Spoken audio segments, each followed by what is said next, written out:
rested my voice a little bit, so I decided to go ahead and do it tonight while I was thinking of it, because it's not even midnight yet. These are some of the things that I did to lower my A1C. And like I said last video, I was almost in remission. That's when you're in pre-diabetic or lower ranges for a certain amount of time. I was almost always in the pre-diabetic or lower ranges. My A1C was, and when I tested my sugar regularly, it was lower. Exercise regularly. If you're overweight, lose weight. And for the record, you can lose 5 to 10% of your weight. It doesn't have to be like, oh, I'm 100 pounds, so I have to lose at least 50 to 100 pounds. And definitely don't start there, because you'll just get discouraged and quit. Take it from someone that's been overweight most of their life. You'll get discouraged and quit. I lost my weight 5 to 10 pounds at a time. And it wasn't in a week or two that I lost those 5 or 10 pounds. Now, when I gave up soda, it was almost immediately. When I gave up regular soda, I lost 40 pounds in like a month to 6 weeks or something. It was like every time I was waiting at a doctor's office or something like that, I had lost a few more pounds. But it was all water weight. So, which, there's something to be said for losing water weight if you've got a lot of fluid. I did feel better. I did look better, but it wasn't fat. You know what I'm saying? And I still had a lot to lose, and the rest really came off slow. Manage your carb intake. I talked about that last video about the diet that I'm on. A good thing to do is to know about how many carbs you eat normally right now. And just lower it a little bit. Like I took out sodas, and at first I kept everything else the same. And I did sodas because I have gout. And one of the studies that were done on females that didn't have other risk factors other than being overweight, and some of them did have PCOS. That was another thing that they found later when they really got to looking at things. Was a lot of them drank regular soda, and I had just found out that what I had had for 20 plus years was gout. And so that's why I started off with soda.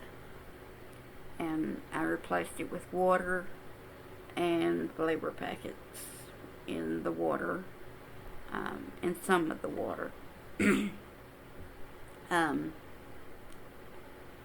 So I got to where I could use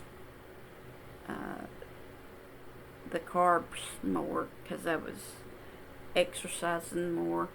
I exercised after most meals, especially my evening meal. Now, you don't have to go for an hour hike. It can be a 15-minute walk around the neighborhood, especially to start with. I ate more fiber. I usually ate either frozen vegetables or canned vegetables before most meals.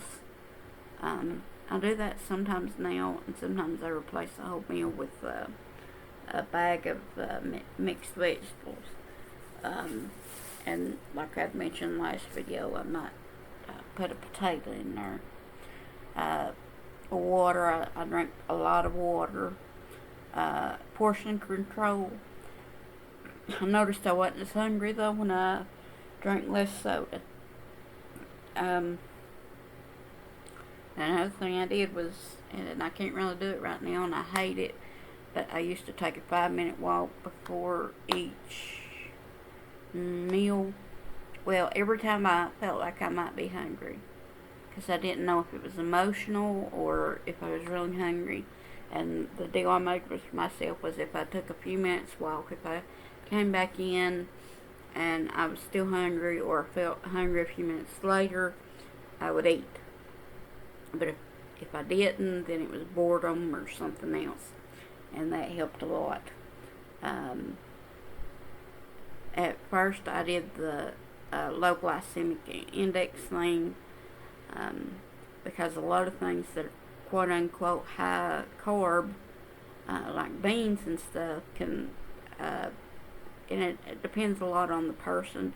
Some people it raises their sugar, but for me, it maybe it was because I didn't eat other things, but I got whole wheat spaghetti noodles there for a long time instead of the regular spaghetti noodles. And I ate oatmeal and stuff, and even with me adding sugar and butter, it was still better for me than some of the other stuff I was eating. Beans are a staple here in the South. Um, Try and keep your stress levels under control. I got a booklet from the doctor's office a long time ago. That's how and I'm not going over every single one of them. I'm going over the ones that helped me. Obviously, if you're diabetic, you need to monitor your blood sugar levels, get enough quality sleep. This is very important. Eat foods rich in chromium and magnesium, like meats, whole grain products, fruits, vegetables, nuts, things like that. Um, I think you can even get them over the counter, but it's better if you can eat it. Magnesium, that was for chromium, meat, whole grain products, fruits, vegetables, and nuts. But it's not that much different from magnesium-rich foods. Dark leafy greens, so that would be under vegetables. Squash and pumpkin seeds, tuna, so that would be meat. Whole grains, dark chocolate, bananas, avocados, and beans. Um,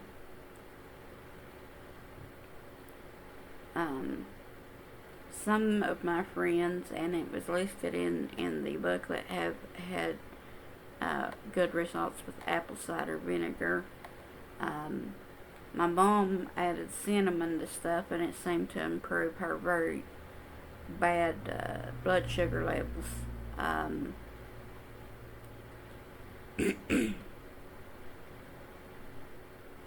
Fenugreek seeds, I've never tried them, but maybe they'll help you maintain a moderate weight, or if you're overweight, try and lose weight. It can just be half a pound to 2 pounds a week. You know, it adds up. And if you just lose 5 to 10% of your body weight, you can reduce or even eliminate the need for diabetic medications. I've been off diabetic medication for years now, and there's a possibility that they might have to put me back on glucophage. In fact, next time I see the doctor, I'm going to talk to him about it, see if it's best for me or not. But I'm proud of myself, because for 5 years or more, I've not been on any form of diabetic medication. Eat healthy snacks more frequently. So instead of eating a big meal, eat smaller meals throughout the day. And yes, you'll feel like you're eating all the time, but for many of the health problems that I have to do that. And especially since I can't walk as much anymore, I talked to my case manager not long ago, told her I felt like I was eating all the time, and she said maybe it's because you're eating smaller, more frequent meals. And she was right, because I'm not eating as much every day. Go low to mid carb. Now I will warn, if you're very, very high carb, don't go from like 500 milligram carbs a day to 500 grams of carbs a day to like 50. Be practical about it. Lower it in stages. Like I probably halved my carbs when when I dropped all the soda. But then after that, um, I still, and I gradually lowered it. Um, and I'm not, and it depends on the day as to how many carbs I have. And if it's somebody's birthday or something, I eat a little bit of cake. You know what I'm saying? Um, Eat less refined carbs like the soda that I was talking about, white bread, white rice, if you can afford it, because I know it's more expensive than other stuff, and I know that I talk about frugality a lot, but I get it. Sometimes it'll say 35 calories per slice on it. I think it's made by Heiner's, maybe, and most bread has about 60 to 65 calories per slice, and it only has 35 calories per slice. It has almost the same calories in 3 slices as there is in 2. So they have to consider a serving 3 slices because it's by grams. And so they make it not as thick, and they add fiber and stuff to it. But it has less calories, less carbs, and it still tastes as good as the white bread. And there's other options too, but some of them are outrageously expensive. And of course, like I said before, you can just eat less, or you can. There's usually keto recipes for things. Reduce your sugar intake. So, I talked about that earlier. If if you don't eat as many carbs, and you exercise, and you drink more water, this will help a lot. Keep a healthy weight, or if you're overweight, lose weight. Even if you lose 5% of your body weight, 5 to 10% of your body weight, that'll make a huge difference. And of course, if you can keep losing, like I had lost, let's see, I had went from 295 to 195 at one point. So let's see.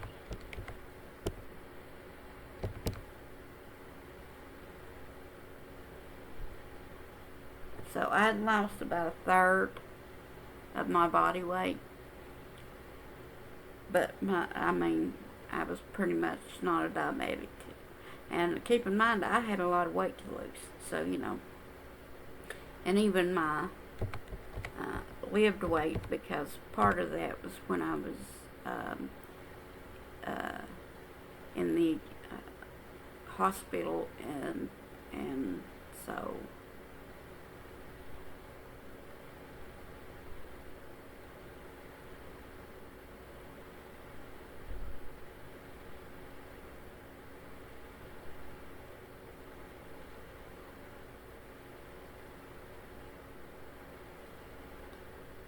That was still probably about 20 to 25% of my body weight, and it took a few years, but it didn't take that long for me to see results in my blood sugar, nowhere near that. Drink more water, it will definitely help. It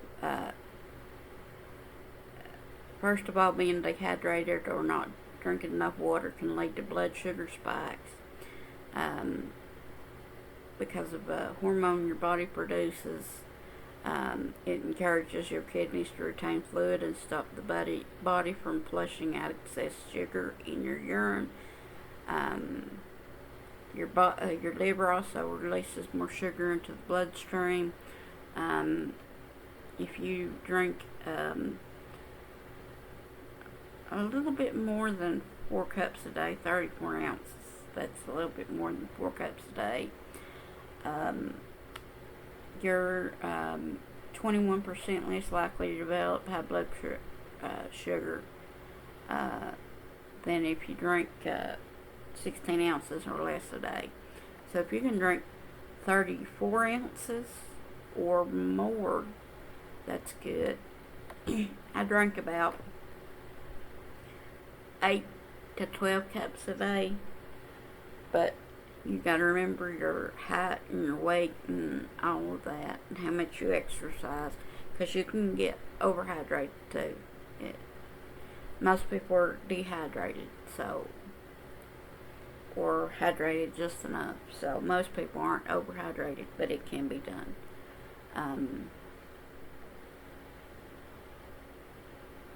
But please look up overhydration and dehydration so you'll know the symptoms. Because it's things like very clear pee, like it almost you almost can't see it in the toilet. It's so clear. And obviously talk to your doctor and stuff. If you're thirsty, drink right then, especially during hot weather or while exercising.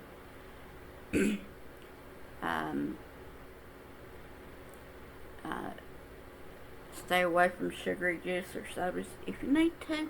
I've used these for years, and I know they're not perfect, but at least for me, they were a lot better for me than soda or diet soda. Those 5-calorie flavor packs. And you can get the off-brand. You can get good brands like Crush and stuff for pretty cheap at almost every dollar store. The Dollar Tree, the Family Dollar, Dollar General, Walmart. If you have a local grocery store chain, I'm sure Food Lines and stuff like that, which there's not a Food Line near me, but you get the idea. The closest one's like an hour away, and it's the only one that's anywhere near this region.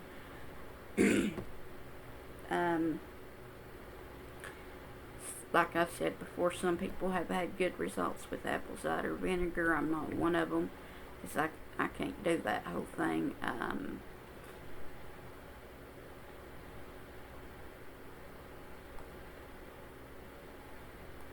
Try to lower your stress, because it can lead to blood sugar spikes. If you have blood pressure, it can also increase that. Can cause headaches, all kinds of things. Too little, too much sleep hurts your ability to for your body to control blood sugar levels. Alcohol, for one thing, it has a lot of added sugar, things like that. Try and eat every 3 to 4 hours, small meals. Try and limit your white grain products like pasta and rice, so eat the whole grain versions. Cookies. What I often did and still do most of the time when I have something like cookies or something is eat a meal, but save a little bit of room for dessert and have you a cookie or two. That way you don't eat the whole dang bag or box. And some cookies and some desserts and some other foods that I can't just have one or two of. I don't have in the house. I have them at somebody else's house when I'm there. If they like that particular item, and they'll share a couple with me. Or at my day program when I'm there, because they give you like a serving. If say a serving size is 3 cookies, they'll give you 3 small cookies, and you get 100-calorie snack out of it. But it's not long after we bake, so less white bread. You can get you can also get whole wheat bread and stuff like that, or you can get that 35-calorie bread like I was talking about. Less processed cereals, less sugar drinks, exercise, especially after you've eaten. Um, that was one of the biggest things. I lowered the amount I ate of the carbs, but the most important thing in this brochure emphasized it to the nth degree, and it's part of the reason why I gave up soda. It was like a lot of things at once. I found out I had gout. I remember my mom told me about that article. It was in the Doctor's Book of Home Remedies way back when she told me I had gout. And I was like, no, doctors would know if I had gout. Well, it turned out she was right. And when they diagnosed me with gout, like 30 or plus years later, she told me that going back 91 and 92, and I was diagnosed in like 2015, 2016, somewhere around in there. Well, no, more like 25 years, I guess. But anyway, you get the idea. And I got this article because even with, if they were talking about increasing my glucophage, which is metformin, from 500 milligrams a day. And it talked about, I forget the percentage it gave, but your blood sugar will lower by up to an insane percentage. And even the lower end was, I mean, it helps, even if, because part of it's hereditary. Like, you can do the exact same thing as somebody else. Like my mom, for some reason, her mom's side of the family, in particular her mom's side of the family, all had horrible blood sugar. All of her siblings struggle with blood sugar. She's the only one that passed away. She passed away in 2013, so here, and it's been about 9.5 years. Not quite 9.5 years, but pretty close. And so, and it wasn't because of diabetes, just for the record, that she passed away, but she had cataracts and all kinds of things from being diabetic.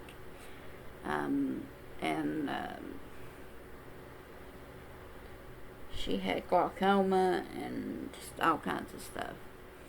And at one point she was on 5 shots a day though. And she got down to where she was on like 2 shots a day. So, that just shows that even if you're really bad diabetic, you can control it some. You know what I'm saying? And at the time they didn't know, but like some people, diet drinks will raise their sugar more than a regular soda. It depends on how sensitive you are to the artificial sugar in it. And she was very sensitive to it. They didn't know that back in the 80s. And most believe that now. They think that now, but they didn't at that time. So she just started drinking Pepsis. But at one point she was drinking 2 liters a day, and she got to where she, by the 2 liter, you know what I'm saying? But she got to where she was drinking a can a day. And now during this time, she worked, or my dad worked, or they both worked. Because my dad worked as many as 3 jobs a day, 3 jobs at a time. He worked with Westmoreland in the coal mines. He worked at with Bartlett with the tree company. he worked at with a foot mineral. If I can explain that.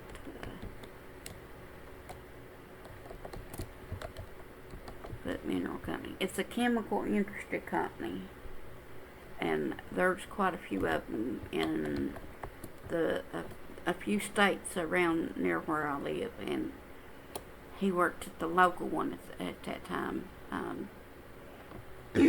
But anyway, and that's been, well, he's been dead years. He's been dead over 30 years now. But anyway, my point is it wasn't off the government. They paid for it. But anyway, but when they talked about how they was going to have to up my either change my metformin or increase it. The first thing they was going to do was increase it, but a bunch of things happened at once, and I started out with just cutting out my soda, and I had been drinking it since I was a little girl. I grew up in the 80s, so it was common, especially around here, to, I'll give them a little bit. It won't hurt them, and in moderation it won't, but, you know, what's moderation one person isn't to another. But, and I added exercise, which I was already exercising a little bit, and I just slowly added a little bit more exercise. I started walking 5 to 10 minutes after each meal, and I got to where I at the most, I never walked more than an hour total a day, but, and I didn't do that every day. It varied from day to day. Like, some days I only did 30 minutes. Some days I did a whole hour.